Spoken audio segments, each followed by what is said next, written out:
हेडलाईन्सचे प्रायोजक आहे NBC bearings, लांब पळण्यासाठी। अंडरवर्ल्ड डॉन दाऊद इब्राहिमवर विषप्रयोग झाल्याचा सोशल मीडियावर दावा। दाऊदला कराचीतील रुग्णालयामध्ये केलं दाखल। आजपासून हिवाळी अधिवेशनाचा शेवटचा आठवडा। मुख्यमंत्री शिंदे मराठा आरक्षणावर काय भूमिका मांडणार याकडे लक्ष। बेवडा पिऊन पिऊन तुझ्या किडन्या सडल्या, आधीच माकड त्यात दारू प्यायल्यासारखा बोलतो। ओबीसी मेळाव्यात भुजबळांनी जरांगेंवर केलेली टीका वादात। आयुष्यात दारूचा थेंबही प्यायलो असलो तर समाधी घेईन, भुजबळांच्या टीकेवर जरांगेंचं आव्हान। माकडांनीच रावणाची लंका जाळल्याचंही भुजबळांना उत्तर।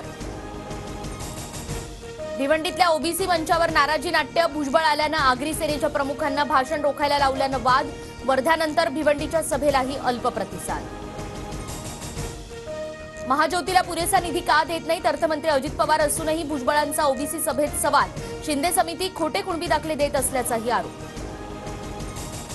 सरकारच्या 24 डिसेंबरच्या अल्टिमेटमवर मनोज जरांगे ठाम। ओबीसींना कोणताही धक्का लागत नाही, कुणबी नोंदीमुळे आम्ही ओबीसीतच असल्याचं सिद्ध झाल्याचा दावा।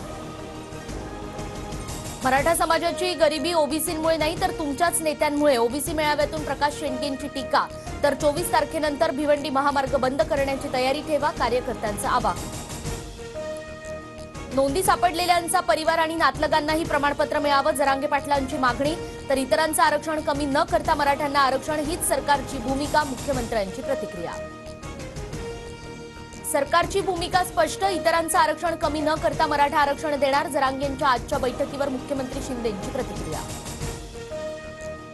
शिवसेना आमदार अपात्रता सुनावणी अंतिम टप्प्यात। आजपासून पुढील 3 दिवस सुनावणीतील अंतिम युक्तिवाद। 10 जानेवारीपर्यंत निकाल लागणार। नागपूरच्या सोलार एक्सप्लोसिव्ह कंपनीतील स्फोटात 9 मृत्यू तर 3 कामगार जखमी। नातलगांचा कंपनी विरोधात संताप। सरकारकडून 5 लाखांची मदत। मुख्यमंत्री आणि दोन्ही उपमुख्यमंत्र्यांकडून दुर्घटनास्थळाची पाहणी। नाशिकच्या सरकारवाडा पोलीस ठाण्यामध्ये बडगुजरांविरोधात गुन्हा। 2016 मध्ये पदाचा गैरवापर केल्याचा आरोप।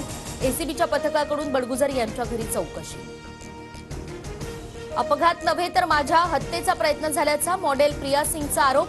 सनदी अधिकाऱ्याचा मुलगा अश्वजित गायकवाडसह एसआयटीकडून 3घांना अटक। हिरे व्यापारासाठी सुरतमधल्या जगातल्या सर्वात मोठ्या इमारतीचं मोदींच्या हस्ते उद्घाटन। डोळ्यादेखत मुंबईतला व्यापार पळवला तरी सत्ताधारी गप्प, विरोधकांची टीका। हेडलाईन्सचे प्रायोजक आहे एनबीसी बेरिंग्स, लांब पळण्यासाठी।